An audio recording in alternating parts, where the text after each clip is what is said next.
Podcasting from Heroes Media Group with real, relevant, and raw opinions. This is the College Sports Hour with your host, Clint McPherson, and co-host, Greg Dixon.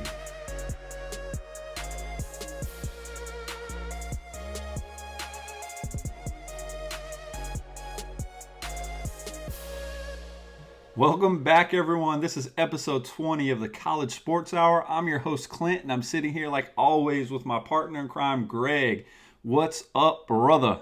What's going on, man? Hope everybody's doing well out there. We are doing just peachy. No doubt, man. I know you're going through some of the crisis, the winter crisis over there with canceling school, and I'm sure we're close behind, right? With it dropping into the 20s and unexpected weather. The winter is just not fun around here. Yeah, winter can go on somewhere. I'm done with winter. I'm ready for some spring, some summer, something else besides freezing cold temperatures and it being 17 degrees outside by the time the night is over with. Yes, without a doubt. Let's get into some sports though, man. Okay. So on today's episode, guys, we'll be talking about some of the big issues that some of the nation's best college football teams will face heading into the offseason. After we talk about some college football, guys, we'll transition right into what's going on currently in the college basketball landscape. We got some good discussions going on there, with most of the discussions geared and focused on the AP Top 25 that was released yesterday, which is great. But with that said, guys, let's start off with some college football, my man. Let's do it, bud. I'm looking forward to jumping into it. Yeah, so brother, the nation's best college football teams have serious concerns heading into the offseason. I mean, when you got, these elite players leaving early, sitting out bowl games, you never know what's going to go on. Then you got the coaching turnover. You got the early departures for the NFL draft, like I said, with the quarterback uncertainty there with some of these teams. And then we have some of the bigger issues facing each of these top 10, way too early top 25 teams that we're going to discuss. And these were pulled directly from ESPN, guys, as far as the way too early top 25. So we are rolling with this with our top 10 right now because that's all we have to go with, right? That's exactly right. We'll see what we got going on there and check in on some of these teams and make our little opinions and comments here about what we think they need to be looking for as it comes into the next college football season. Yeah, without a doubt. So we're going to start with everybody's putting them right where they need to be, I believe, is the number one team in the nation. Coming back will probably be Clemson with the weapons they have. But where they're going to probably struggle and where they're going to get really hit hard is on the defense side of the ball. So defensive leadership might come into question and might be concerned heading into, again, one of the issues they're going to face in the offseason heading into the next season coming up. Yeah, man. I mean, they're losing several key players. We all know that defensive line was a huge strong point for the team coming into the season, and then we saw them flex their muscle for just about every single game this season. And obviously, they played a big role in the way that Clemson defense looked in the national championship game. Yeah, the offensive side of the ball got a lot of love too, but you got to look at some of the job that they did against that Alabama offense. But I mean, you got Christian Wilkins, Dexter Lawrence, Clinton Farrell, and then Austin Bryant. All of them guys are moving on to the NFL. So there's going to be a big hole there to fill, man. Clemson's got to come up with some leadership there to be able to stand up specifically on that defensive line. Yeah, but with this being Clemson, for any other team, this might be a huge issue. And we bring it up because this is probably even just a minor inconvenience for them, right? We look at it, they're almost in Alabama's footsteps, right? Where they're just going to keep replacing this next man up mentality, but they have guys just as good behind these huge leaders that can step right up and play the game, which actually they stepped up big too. But also a few other names like Trey Lamar, Kendall Joseph, and Trayvon Mullen, man. Those are individuals all leaving for the NFL. So like you said, that's going to leave a huge gap. But I think with the Clemson's talent and what Dabo has developed in that culture, it's almost the next man up mentality. Oh yeah, I mean, they're certainly not going to be a team that's hurting for talent on either side of the ball. You can see it every single year. Clemson is consistently up there in the top 5, the top 10 as far as recruiting classes are concerned. But it's also about developing that chemistry as you play together as well. Those guys on that defensive line and on that defensive side of the ball, they've been playing together for a couple of years now, and so watching them being able to come back, and that was a lot of talk too that they wanted to come back and get some revenge and win that national championship. So it'll be interesting to see how everybody comes to play together and is able to kind of make their own mark as it comes into a new season for them. No doubt. And then you look at what Brett Venables has created over there on that defensive side of the ball. I mean, they always have those options waiting in the wings. He showed his defense is really close to a plug-and-play type defense, and that is the system and the culture they set up there is just great because they have the right talent in the right places. When it comes down to it, losing the heartbeat of their team and, Lawrence, Farrell, Joseph, or Wilkins, yeah, it's going to hurt, man, but the consistent influences that they're going to have going forward into the locker room with the same coaching staff and basically in place to where they're not going through that huge coaching turnover like in Alabama is. But the talent remains stout over there in Clemson, and the leadership will need to be developed this spring. But, man, don't get it twisted because without a doubt, Dabo and the coaching staff can get it done. Oh, yeah, absolutely, as we've seen them consistently do over the last several years. Without a doubt. Let's move on to number 2, Alabama. So, again, when you look at it, these are going to be the top 2 teams coming back. You might be able to throw Georgia in there for a little bit, play give or take, but at the same time, man, it's good. The margin of error between these teams are very small. So when we're talking about Alabama, now they're a huge concern in what they're going through, and it seems like it gets worse and worse every year, even though it always happens for them year in and year out as the coaching changes currently going over there.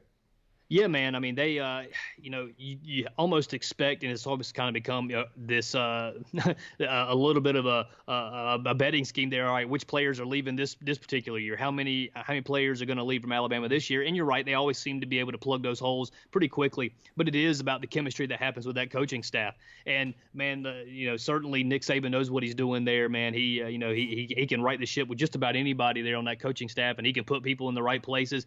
But at some point in time, you got to think that after you lose so many coaches after so many years consistently there, that there's gonna be a drop off there in some way, shape, or form. And I don't know if it's gonna be this year or not, but man, Alabama's losing quite a few and has lost quite a few of its offensive staff going into the season. Yeah, no doubt. When you look at it too, though, not only a coaching turnover, but when you have 7 underclassmen declaring for the draft, that excludes the seniors, right? So we're talking about underclassmen leaving, including their best linemen, Quentin Williams and Jonah Williams. When you look at it, people are jumping ship left and right. Not only players, but coaches going to different coaching staffs and getting different opportunities. So when it comes down to that, it's the coaching staff as well, where we're talking about is pretty much the entire offensive staff is being overhauled. And when is that going to drop off? After coordinator Mike Loxley and quarterbacks coach Dan Enos and receivers coach Josh Gaddis and offensive line coach Brent Kay, they leave for other jobs. It's like, man, we're starting all the way over. But if anybody can do it, it's going to be Nick Saban in Alabama, right? Yeah, I'm certainly not going to doubt Nick Saban or anything like that, but I also want to keep in the back of my mind here, that Nick Saban, he made his bones on the defensive side of the ball. True. So I mean, if there's going to be any place there that that you might not that he needs it, but that you are thinking that he's going to rely on his coaching staff a little bit more, is going to be on that offensive side of the ball. And now with all of these guys being gone and having to bring in, the different coaches that are having to bring in at this point in time, I wonder if there is going to be a little bit of a not a hiccup, because Alabama will have the talent that's there. But when they start getting into SEC play, when they start playing some of those more talented teams, what's it going to look like at that point in time for them? Yeah, I can see that. Let's move on to number 3, Georgia. So again, you can throw them 1, 2, wherever you want. They're going to have the talent around them. They're going to be in the conversation next year. But they're having, the NFL departures on offense are going to hurt this team. When you have quarterback Jake Fromm, back for another season, that's great. But what about the cast of characters that surrounded him during the year? When you have offensive coordinator Jim Chaney, he leaves for Tennessee. 2 of his top wideouts, Riley Ridley and Malkel Hardman, they're all gone, man. And so they've both declared for the NFL draft. So when it comes down to it, man, they're losing a lot of offensive firepower. Yeah, man. Not only that, but you got your tight end Isaac Nauta and running back Elijah Holyfield. Both of those guys are gone too. So I mean, you start looking. So you're right. Yeah, man. All of this. It seems like all of his weapons are gone. And so now all of a sudden you got to begin a whole. I've said it a couple times already, but the chemistry issue that goes on there. You get guys that you've been playing with together for a little bit of time there, and you've developed that deal. Now you got to start it all over and start some new chemistry there. We'll see what happens. Once again, we said it last week, and we talked about Jake Fromm, and we talked about, what was his backup's name, man? I'm drawing a blank here. Justin Fields. Right. We talked about the controversy that was going on there between the two of them, and how ultimately Georgia decided to stick with Jake Fromm, and how now Justin Fields is gone. Jake Fromm is a highly touted quarterback that'll be there'll be a lot of conversations about him being the number 1 overall pick in the draft in next year's draft. So. He's still got some things to show, because he's had 2 big games that against Alabama over the last 2 years that he's come up just a little bit short and not been able to put his team over the hump. With all the departures that Alabama's had, is this going to be the year that Jake's able to get over that hill a little bit there? We'll have to wait and see, but he's certainly going to have some new weapons step up to be able to do that. Yeah, it's a huge blow, I think, because Elijah Holyfield as well. He was huge last year, right? I mean, when he got going, or Georgia got going. And so it seemed one of those things. Jake Fromm was consistently, he was just doing enough. But then when they got the running game going, they became the team that a lot of people wanted them to become. Again, they fall short. But it's like, Alabama's having the offensive turnover on the staff and some of the players. And then you also have Georgia. So it's going to be interesting to see how these teams come out of those the inconveniences that the offseason is providing. And again, it just goes to show the talent they're bringing in, though, because I mean, when some of these guys are ready to go to the NFL, they're just ready. They don't want to play all 4 years and risk that chance of injury and missing out on that money. Nor should they have to. Exactly. Nor should they have to, and I don't blame them at all. No way. But at the end of the day, man, when it's just interesting to see, the top coaches and what they can do, the recruiting, the early signing periods and all this stuff and all these deals going on at the last minute, man. It's always exciting to see stuff like that happen, right? And so, you see what tricks they can pull out of the bag, and they seem to always get it done. And I'm just going to be that losing Riley Ridley to me is a huge, maybe the biggest loss in my opinion. I mean, for Jake Fromm, as far as his weapons are concerned, because every time I seem to watch Georgia, man, that kid was making a play, and I think he's going to be special as he makes it to the next level as well. No doubt, but when you're in NFL ready, you got to roll, right? Oh, go! Don't look back. Go. So let's move on to number 4, Ohio State, man. The huge issue there is QB depth. When you look at it, I mean, not only is Dwayne Haskins, the record-setting quarterback, off to the NFL, you got backup Tate Martell. He jumped ship and transfers to Miami because of the backup quarterback for Georgia creating a wave through the nation, right? And so you have transfer quarterback Justin Fields, which is not immediately eligible in 2019 right now. I don't know where that sits, but he's just not eligible right now. But Matthew Baldwin is his next man up, and really the only other option they got right now. So the big question mark at the QB position for Ohio State. Yeah, man. Matthew Baldwin is a completely unproven at this point in time. And that's not to say the kid can't play. It's just we haven't seen him do anything. And so being the fact that also that Urban Meyer stepping down and Ryan Day's coming in there for the for his first season as the legit head coach, he's got his work cut out for him to be able to get this team ready. And specifically, if he has to go with Matthew Baldwin to get this kid ready to play at that kind of level. Yeah, and the good thing about where Matthew Baldwin sits, though, and the good thing for Ohio State is he's a redshirt freshman. So he's gotten a year under his belt, obviously no game time, right, and hasn't really seen any game action. But, when you come down to it, he's leading a team with a new coach with a lot of eyes watching out for what's going on, especially when you're replacing what I think Ohio State fans and some individuals that following coaching would see Urban Meyer. He's a winner, whether he wins ethically or not, or does and makes some ethic decisions. He's proven to win wherever he's been. But at the end of the day, it's going to be all eyes on Ryan Day. Ryan Day did great when Urban Meyer was suspended, right? And so he might be the man that can help them go to places they haven't been. I mean, obviously they've won national championships, they've done, and they've been there before. Right. But those hopes that come along with all the talent they've had with Urban Meyer, right, and falling short from time to time and not being able to win the big game against like a Michigan or something, man, or some of these teams, and getting upset in the fashion that they get upset sometimes. And maybe Ryan Day and Matthew Baldwin end up being that guy, but they brought Justin Fields in for a reason, right? Oh, absolutely. And so he's definitely, they're putting all their eggs in the basket with that guy. And so whenever he's eligible to play, we'll see what happens, because he'll be taking the reins. Yeah, this quarterback doesn't. I mean, yeah, he may be a redshirt freshman coming in, and he may feel like he's got a little bit of time, but he don't have a lot of time. He's got to prove himself this year, or they're just going to hand the ball over to Justin Fields and let him run away with it. And that's the last thing that Matthew Baldwin you want to let happen. Yeah, but at the end of the day, man, Justin Fields, he's a special cat. Obviously, we haven't seen him really do much other than run Wildcat for Georgia. But just following him and seeing where he's come from, this guy's a baller. Right. So let's move on to number 5, Notre Dame. So the defensive star power is going to be where they struggle, right?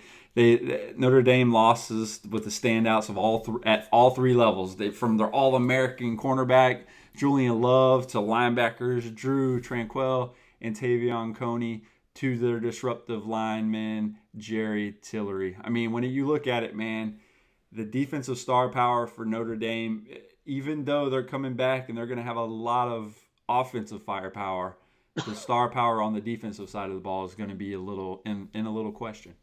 Yeah, man. I mean, chances are this team is going to get a little bit of time to gel together and to be able to get those guys in the right play. Because, I mean, what's the conversation we've been having about Notre Dame is that they don't play in a conference, so they don't play in a championship game. So so it's kind of almost like you get to hand pick a little bit, pick and choose where you're putting your games on. Yeah, they're going to play their rivalry games. They're going to have a USC on there. They're going to probably have a Michigan on there. But they're also going to have their ACC teams on their schedule as well.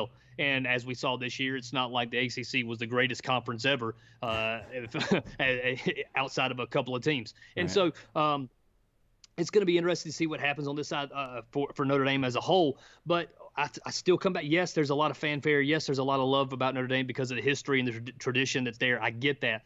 But, man, I'm really, really feeling more and more, even as we get further and further away from the college football playoff from this past year, Notre Dame's going to stop getting the benefit of the doubt when it comes to, even if you're an undefeated team, because of the last several years that you've been put in a position to do something, you've gotten spanked. Right. And so this defensive squad right here, man, they've got to come together quick, and they've got to come together well, and they've got to they got to stop some teams and allow that offense to put up some points to be able to impress everybody. Yeah, and I misspoke when we talked about Notre Dame and losing like 8 straight bowl games, right? And that's what I didn't mean to say that. They've lost 8 straight big bowl games. Like big bowl games they've been a part of, they've lost. So when they've been able to make a statement and say, okay, we deserve to be here, they haven't got that done. Obviously, they've won a few over the past few years, but those have been, whether it was the non-January bowls or whatever it was, obviously they've won some, but I just wanted to clear that up because somebody, I think, called me out one. I was like, look, man, I meant to say I knew what you meant. The non-major bowl. Yeah, the non-major bowl game. So just to clarify that. Let's move on to number 6, Oklahoma, which the big question mark for last year was defense. So heading into this year, obviously they've recruited the last few years to where they're bringing studs in on defense, but that has yet to translate on the defensive side of the ball. And when is that going to happen? Hopefully it's this year for them. So what I'm hearing and what I'm reading about Oklahoma is that they have spent more energy and more effort for this particular signing class than they ever have before on the defensive side of the ball. Whether or not that's true, and that's pretty, that's a pretty sliding scale there that you can't really measure. But they do have some more studs coming in this year for that side of the ball where they really focus some energy and attention. We know about the quarterback situation coming in this year, so that offensive side of the ball looks like it's still going to be pretty good on over there. You still got your your top tier head coach that's going on there. So it is on that defensive side of the ball. Man, I just don't know, man, especially playing in the conference that they play into. The other teams are putting up points left and right. If anybody can step up and have a defense, you're going to run away with that conference. Yeah, and when you look at it, with Alex Grinch coming in, being the new defensive coordinator for Oklahoma, you got to look at, he has to figure out the path to immediate improvement, right?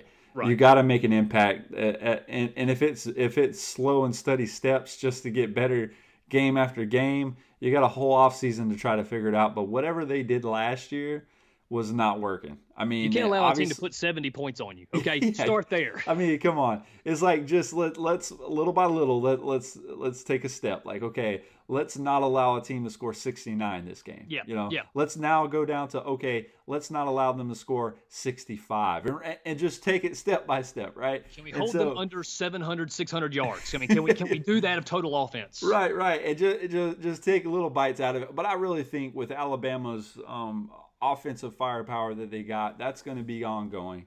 I just think if they're ever able to solve the whole defensive riddle, they're going to be. I mean, obviously they can hang with the Georgia, they can hang with Alabama, but when it comes to can you stop them, and that's what they haven't been able to do. Well, they haven't been able to stop the lower tier teams in their own conference. I mean, so exactly. So I don't think you got a chance at stopping some of those other teams if you can't.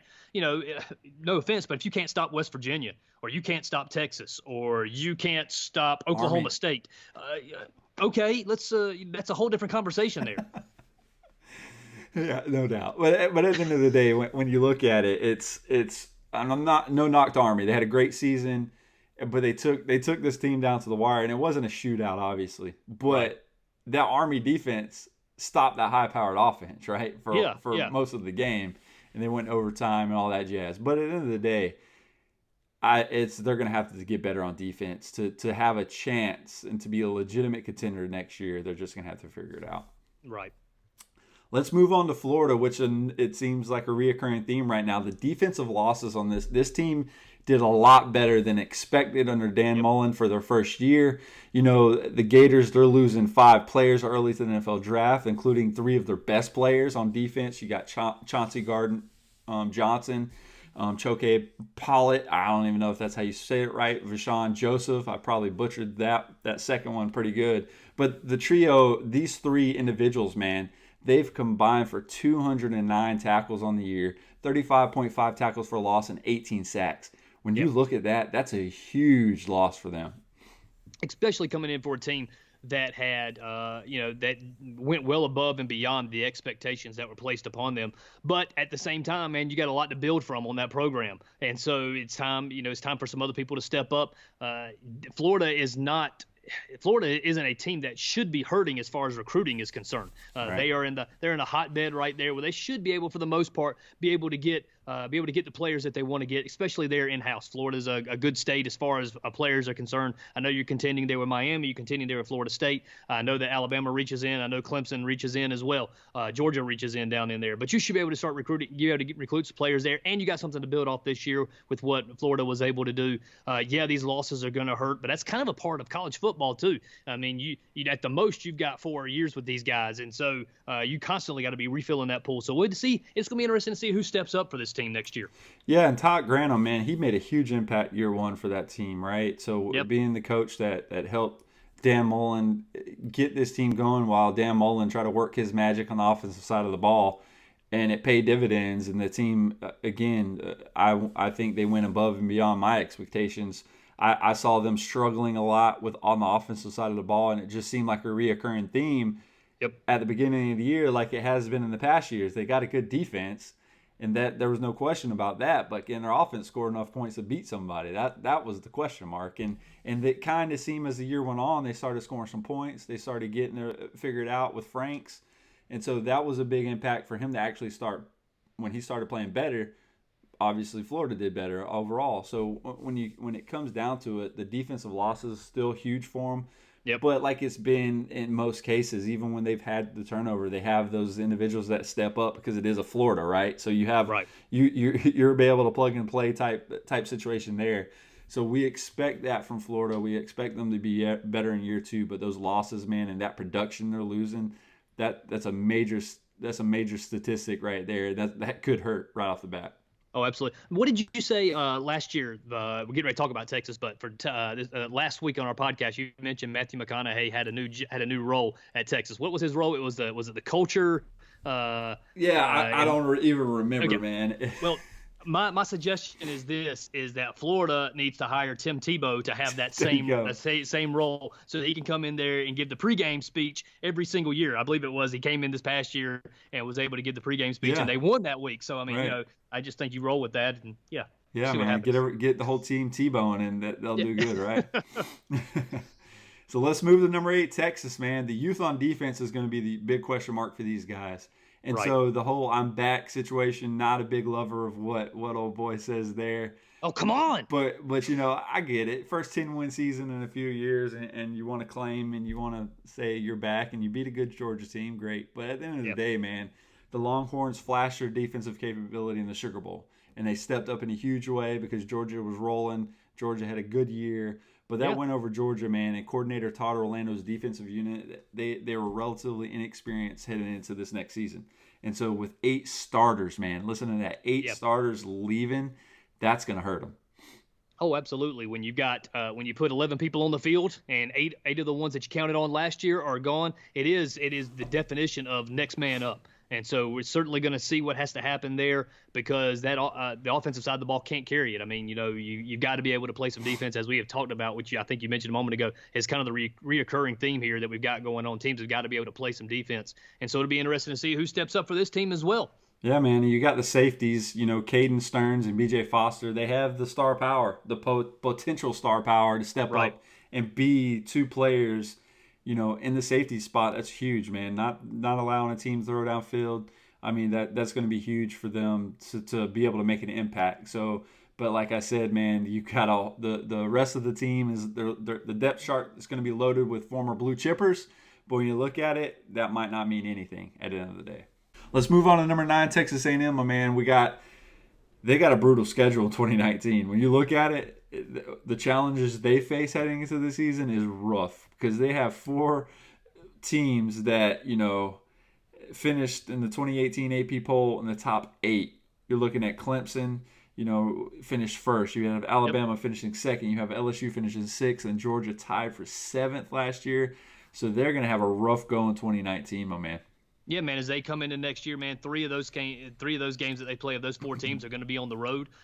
Jimbo Fisher in his first year this past year did reasonably well. It's going to take a little bit of time for him to get his guys in there and get that system fully in place like he would like it. But I think that he kind of came in there and made his mark a little bit, reminded everybody of who he was, kind of coming out of that last season that he had at Florida State, and has now got some stuff to prove there. So we'll see what happens. But man, they got a brutal schedule coming into this year.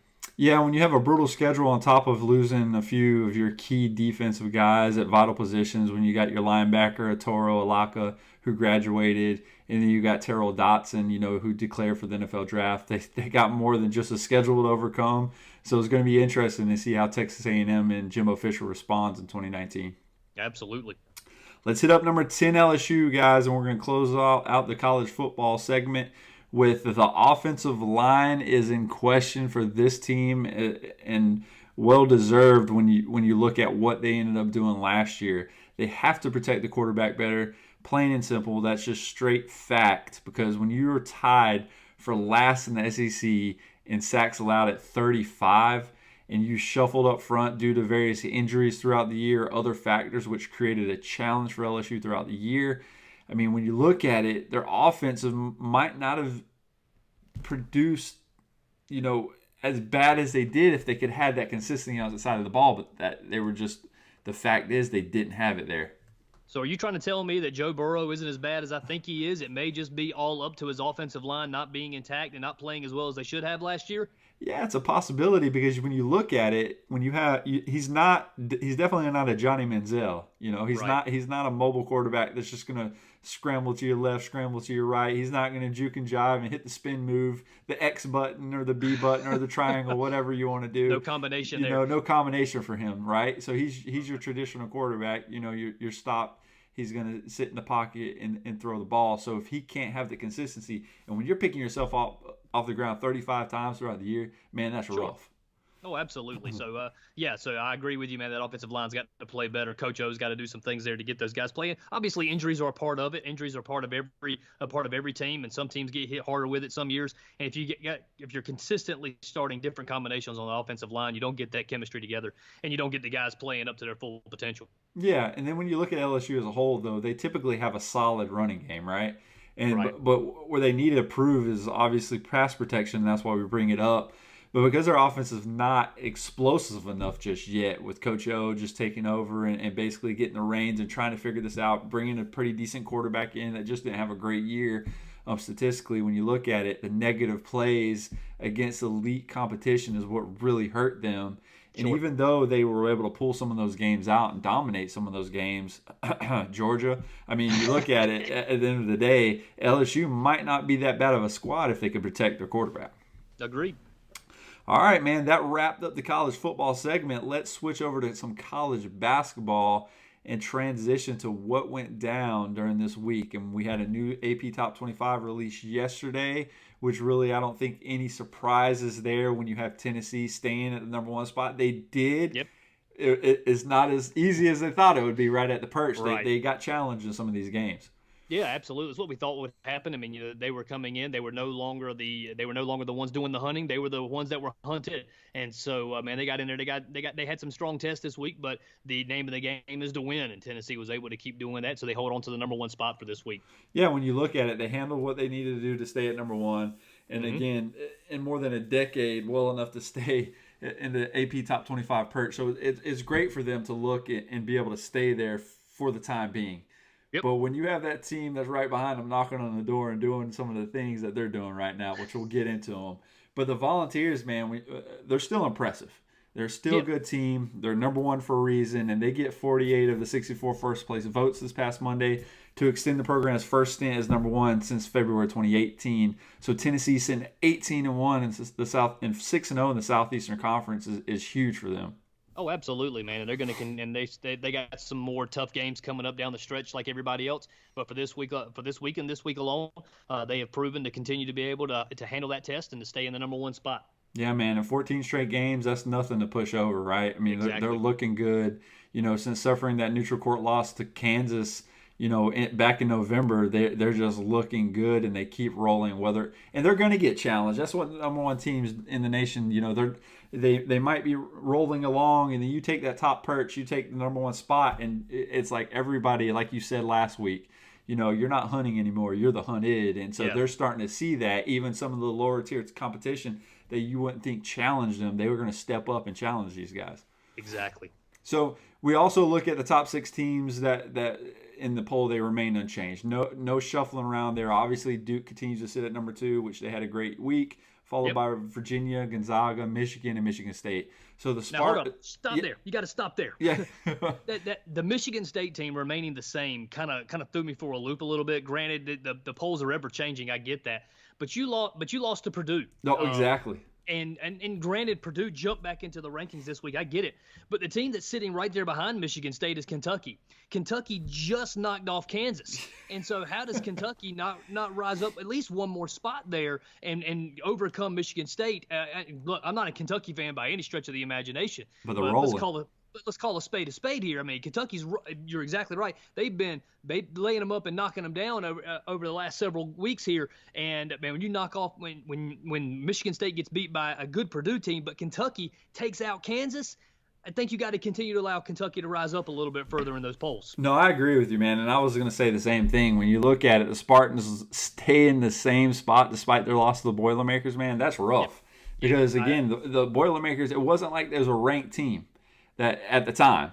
I mean, when they knocked them off, they weren't even ranked. So they jumped back in the top 25, obviously, and Purdue has a little bit going behind them. But at the end of the day, I totally agree with you. What Kentucky is doing right now, lining teams up and knocking them off, top-tier competition. Kansas is no slouch, and then you go beat them. I mean, obviously, you need to be up there with the best of the best. Michigan State's a good team, but now Kentucky's – but without a doubt, Kentucky should be ahead of them. Look, Kentucky, man, the way that they're playing right now, they've got 3 losses on the season. They had that blowout loss the first game of the year to Duke, and then they had 2 other losses. But those 2 losses have have only come by like a total of 3 points. Yeah. So I mean, it's not like they were getting blown out by those teams. And so, man, they've been on a run since then, man. It's been crazy to watch them play. Once again, I'm not a Kentucky fan, but man, Kentucky's rolling, man. They got to give them some love. I mean, and when you look at it, this is a Kentucky team that was number 2 in the preseason poll before that blowout loss of Duke. So they're the team right now that we expected them to be. It took them a little while to figure it out, right? They end up losing 3 games. They're 5-1 in the SEC, but they seem like they're hitting their stride right now, and we'll see if they can continue to do that. Absolutely. Let's wrap up the top 10 and talk about Nevada sliding, a spot to number 8, while North Carolina and Marquette each rose 2 spots to round out the top 10. When you look at it, this Marquette team has been impressive, man, and something that we've been keeping an eye on. We've talked about them several times. It was one of those flip-flopping in and out of the top 25, and now they're up to the 10th spot. It's huge for this program. Oh, absolutely, man. You got a program that, bears repeating. They've taken on the personality of their head coach. You got a little pit bull in them, man, and those guys are fighting their way and clawing their way all the way into the top 10. So props to them, man. They're doing a great job this season. And let's talk about another team, and this is a team out of the ACC in number 15, Louisville. They've been on the tear the last 2 weeks under first-year coach Chris Mack. And the Cardinals, who cracked the poll for the first time last week, have moved up 8 spots, man. And ever since, I mean, they demolished North Carolina, right? And so and so after reaching 6-1 in the ACC right now, they're primed and they're ready and they're moving up in the rankings and they're trying to make some noise, sitting at 15-5 on the year. That win they had against North Carolina in Chapel Hill a couple weeks ago, man, seems to have been a turning point for their season, specifically within the conference, man. And then they had a big win this past week against now the team that's ranked number 23 now, North Carolina State. Right, and I mean, in NC State, man, that huge buzzer beater. I mean, this is a good NC State team. I've watched them play several times, and getting these wins that Louisville is starting to get, and some of these teams are starting to pull out, man, it's very impressive. No doubt. LSU, another team we've talked to earlier in the year, they rose 6 spots in the poll. We have number 13 Houston, we have number 14 Villanova, and number 20 Iowa State, which they all jumped 4 spots. So some of the teams that are hitting a little slide and trending in the wrong direction that took a big fall after losses to Michigan State and then Illinois and New York is Maryland, man. There was a team that looked impressive and had an impressive early start to the season and continued that for a while, but they fall 8 spots to number 21 for the week, and they're the biggest, they take the biggest step back in this poll. Yeah, man, it's kind of interesting to watch this Maryland team to play, because I'm having a hard time figuring out who they are, and I think that's kind of the problem with them too, is that they don't know who they are. They're not quite sure the kind of ball that they want to play, and if they want to impose their will, they want to play their style. But for one, they don't really recognize what that is, and two, if you can get inside their head a little bit and get them to play the way that you want to play as their opponent, which obviously is a recipe for disaster. Yeah, well, let's talk about, we've already mentioned this team, number 17 Purdue, jumping all the way back to the 17th spot after a big win against Michigan State. A little question mark still there, but you have 24 Wisconsin, and then number 25 Florida State. Finally, after having a good week, after having a good week, they knocked off some decent competition. They returned back to the poll after being ranked multiple times earlier this season. So those 3 teams, they're back in the top 25 again, which is pretty good. Absolutely. And then you got falling out of the top 25. You got Auburn, who was number 16, they're out. Iowa, who was number 19, they're out. And then Mississippi, who was number 20, they fell out of the poll, man. So it's interesting to watch those teams coming out and new teams coming in. It seems like that happens every single week. Yeah, and you had Auburn, a team we've been talking highly of throughout the year. They spent 6 weeks in the top 10. And so with them being out, that's a big blow to them. But at the end of the day, you got to win the games, right? Exactly. So let's talk about conference watch a little bit right now. We have the ACC is leading the nation with 7 teams in the top 25, and that's huge, and 3 of them in the top 10, which is even bigger. Man. So the Big Ten was second with 5 of those ranked teams, followed by the SEC had 4, and the Big 12 with 3. So that basically wraps up what we would need to really mention and talk about in the top 25. But let's talk about that segment that we typically look at that I brought up last week, what's real and what's fake. What's true and what's false. Basically, we can call it for our episode, because I mean, when you look at it, people were thinking that, and it's a question for you. Duke can't win a national title if it can't shoot threes. Is this true or false? Well, it all depends on what you mean by can't shoot threes. When you talk about Cam Reddish, he can shoot threes, right? I mean, there's a couple of guys on there that can knock down some threes. We're recording this on Tuesday night. If you happen to watch the game last night, which was Duke versus Notre Dame, Duke came out hot. Shooting threes, and a young man by the name of R.J. Barrett was the guy who was kind of leading the way there. Duke is not a high-volume scoring team from beyond the arc. That's not their game right now. The season they're shooting at right at 30%, 30.2%, ranking number 322 in Division I, which is one of the worst connections rates that our program has had over the last 20 years. But with that all being said, Duke is able to hit a certain amount of shots at the right time. But I will say this: their two losses that they had this year, when they played Gonzaga and then they played Syracuse, they did not shoot well from 3-point land while the other team did. Right. And so that is a little bit of the knock there. In the Duke's two losses this season, its opponent shot 21 of 44 from behind the 3-point line, while Duke finished 14 of 56 in those games. So there is something to be said there for that comment. However, I do believe that Duke will be able to win the national championship, even shooting the three at a 30% mark. I think that right there will still be good enough. Why? Because you got this massive freak of a man still playing the game named Zion Williamson. I think that the thing that's going to be our biggest problem is not going to be the 3-point shot. I think it's going to be free throw shooting. Yeah, I do too. And when you look at that Georgia Tech game, the Blue Devils finished that game 2 for 21, right, from the 3-point line. So not very impressive. Right. But at the end of the day, they didn't need it, right? Because you do have the freak of a man in Zion. You have the R.J. Barretts. You have the Trey Jones. You have the Cam Reddishes. I mean, you have ballers on your team. And I don't think, whether they're hitting the three or not, obviously they're going to have to get better to really to really have those huge games. But when you can play defense, I don't know if you watched Zion play his defense last night, and what? Oh my gosh, this guy is a freak of nature, and it's just he and Trey Jones. I mean, these kids can ball, and so regardless, I think they can win without the three. But at the end of the day, they are going to have to hit some threes. Cam Reddish is going to have to do, step up. R.J. Barrett, obviously Zion, do not shoot threes.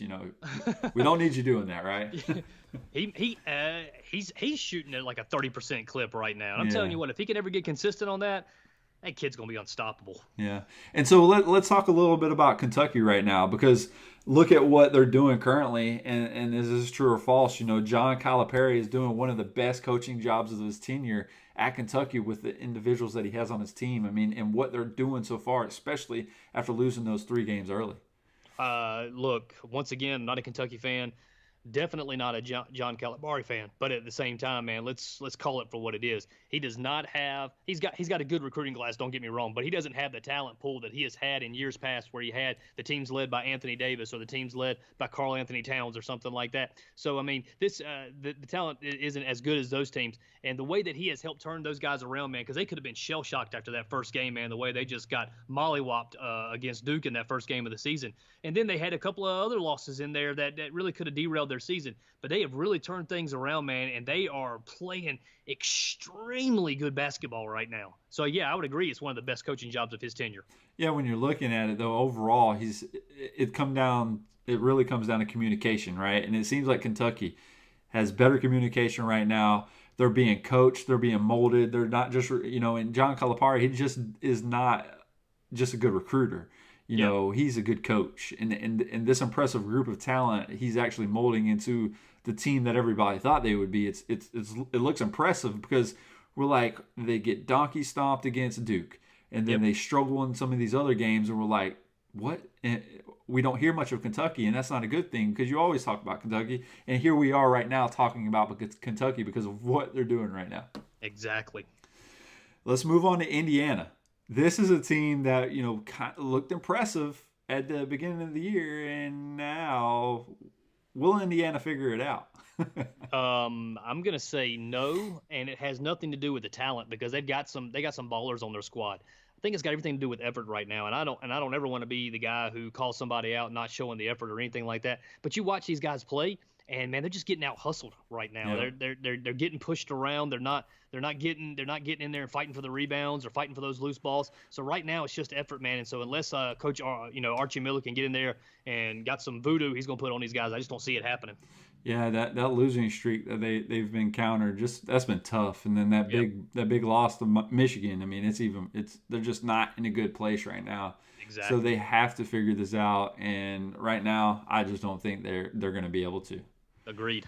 When you look at the college basketball, they need more midseason events. I mean, these midseason events, and even when you talk about early in the season, when you have during the Christmas break and stuff, it's huge, right? So we have the SEC and the Big 12 Challenge, and we have all these different events that the Big 12 and the SEC holds, and all these different conferences, the ACC. What do you think? Is this real or is this fake? Is this true or false that college basketball needs more midseason events like we have right now?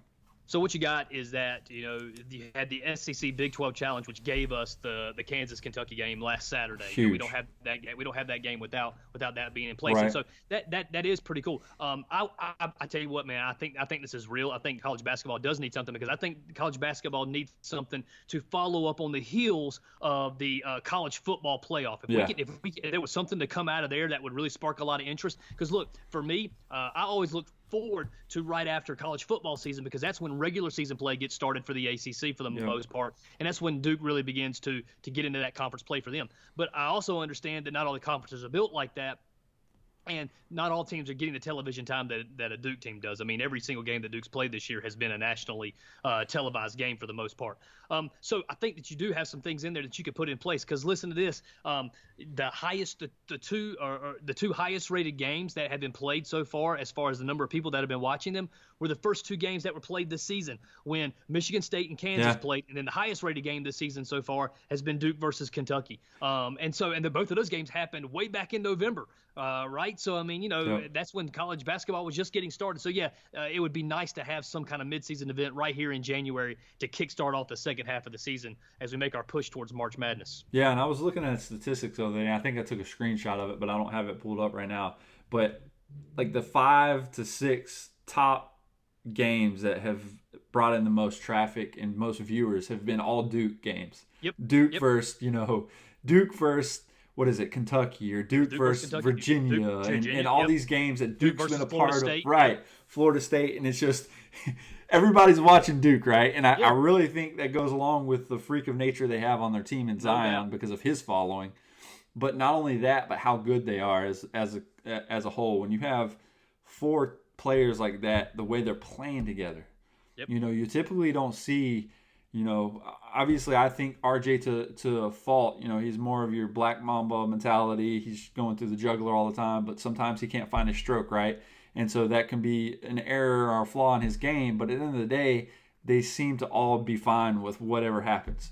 And that's good because they have a brotherly love, and they're united as a team. There's no single individual. They're playing together, and that's what kind of separates Duke from some of the other teams I'm watching, right?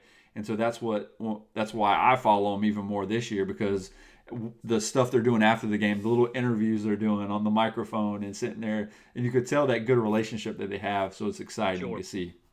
No doubt.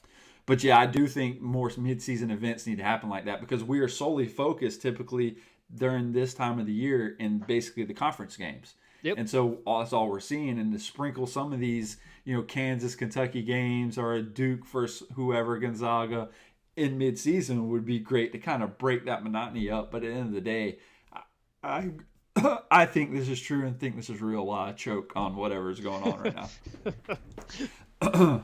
So there's an avalanche going on in Spokane, Washington. Is this real or is this fake? Yeah, so I don't exactly know what they mean by the word avalanche right there. I don't know if they're taking avalanche as a good thing or a bad thing. I'm going to tell you something right now. Yes. Okay. Gonzaga beat Duke earlier this season, but if Gonzaga wants to be a team that needs to be contended with, they got to show me something come March. No doubt. They're not play. Their conference is garbage. They're not playing anybody out there. They don't. They're not going to play another ranked team or anything like that the rest of this season. But we've seen this Gonzaga team before, man. They've walked their way through a regular season, and then they got to madness time. They got to the national tournament, and then they just they flopped all over the place. So I don't believe in this Gonzaga team until they show me something.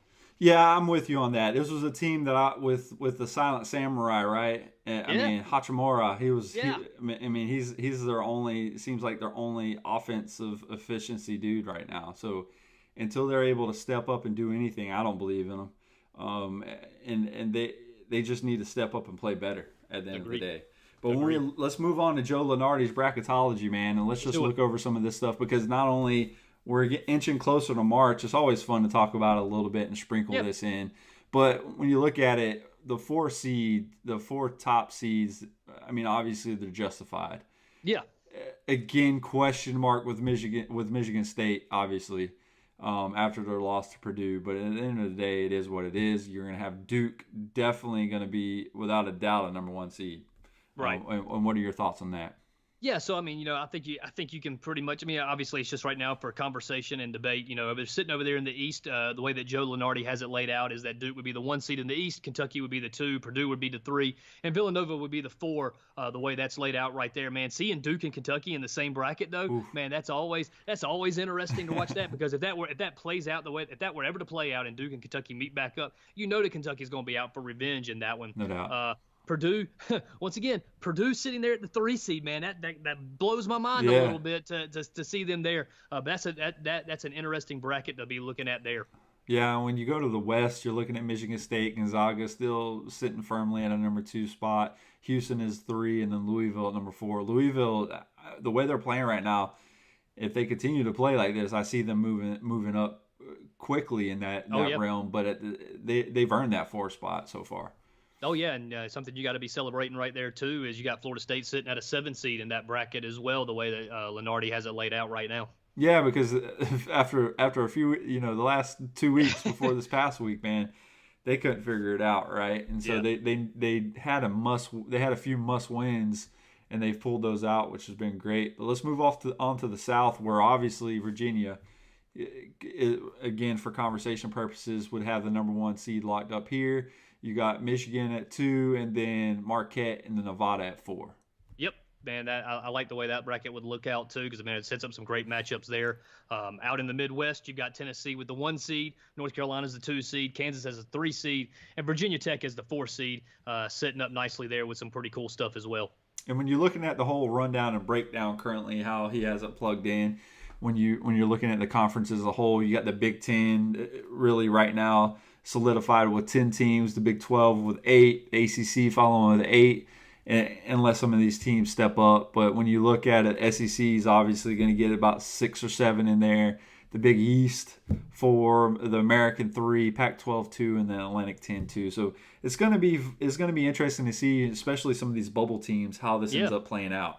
You got he's got on the bubble right now. You got Indiana, Minnesota, UCF, and St. John's that are sitting there as your 4 bubble teams that are just kind of chomping at the bit and seeing what happens there. Yeah, no doubt. I mean, it looks like it's just interesting to see how this shuffles up, because obviously this just changed a ton since the beginning of the season, and it's just going to continue to change throughout time. But Joe Lunardi, he's pretty spot on with some of these things. He seems to kind of hone it in. He knows what he's talking about. Obviously, some of this stuff is going to play out differently than it is currently, but at the end of the day, it's always fun to visit, right? Very true, very true. So let's talk about some of the big games coming up this week, my man. Yeah, man. Tonight, Tuesday night, when we're recording this, you got a big game in the ACC with number 3 Virginia going up against number 23 NC State, man. So that puts 2 ranked teams happening against one another. Friday, you got number 21 Maryland going up against number 24 Wisconsin. And then Saturday, man, we got a big treat going on there, man. 3 big ranked games there. Number 12 Virginia Tech going up against number 23 NC State. NC State's got a tough week this week. Brutal. Number 9 North Carolina has got a revenge game against number 15 Louisville. That'll be interesting to see what happens there. And then you got number 16 Texas Tech going up against number 11 Kansas. So it looks like, man, we got some good games. We're going to have to hop off this and tune into this Virginia-NC State game, but we got a good week of basketball ahead of us, man. I agree, man. Brother, thanks for jumping on. That wraps up the College Sports Hour in episode 20, man. I appreciate it like always. Thanks for jumping on and talking some college sports with me, my man. Yeah, man, I'm glad we were able to get everything worked out and be able to make this thing happen. Yeah, without a doubt. So, guys, thank you so much for listening to episode 20 of the College Sports Hour. Make sure to check out and subscribe to the College Sports Hour on Radio Republic or iTunes. Our podcast can be found on other platforms such as Spotify, Google Play Music, TuneIn Radio, heroesmediagroup.com. Make sure to like and follow us on Facebook, guys. We're up to 511 followers now. Great. We keep improving and we keep going up and we keep trending in the right direction. We also want to give a special shout out to our family and friends, like always, to include all of our listeners, our followers and subscribers. Thanks for continuing to support what we do. And don't forget, guys, to join us next week for another episode of the College Sports Hour.